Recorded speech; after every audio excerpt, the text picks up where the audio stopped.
È entrata nel vivo la 67esima edizione della Sagra del Mandorlo in Fiore di Agrigento con il 12° Festival internazionale I Bambini del Mondo. Stamani nella Valle dei Templi, passeggiata della pace verso la fraternità con la partecipazione dei gruppi internazionali.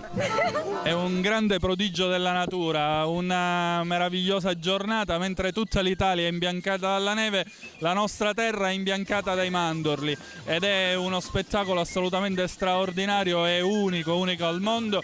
Poi colorato dalle presenze dei costumi, dalle musiche dei bambini che vengono da tutto il mondo, che si uniscono con i bambini della nostra Agrigento per questo inno di pace, di amore, di concordia tra i popoli, in un mondo che ha tantissimo bisogno di amore, in un mondo che ha tantissimo bisogno di guardare al futuro con speranza.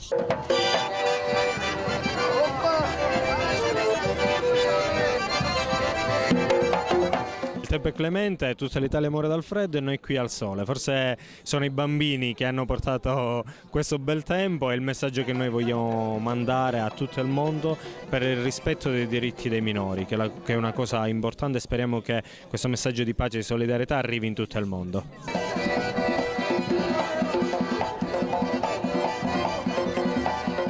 My staying here is very good and I'm happy that I'm here. La ragazza dice che è molto contenta di essere qui, ha visitato tanti paesi, però dice che il festival di Agrigento è uno dei più belli che lei abbia mai fatto.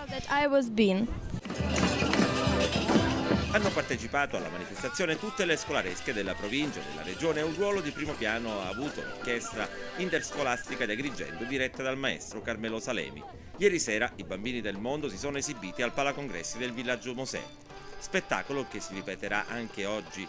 Nella serata di oggi in particolare è prevista anche la consegna del premio Claudio Crescenzo, indimenticato fondatore di questo Festival dei Bambini.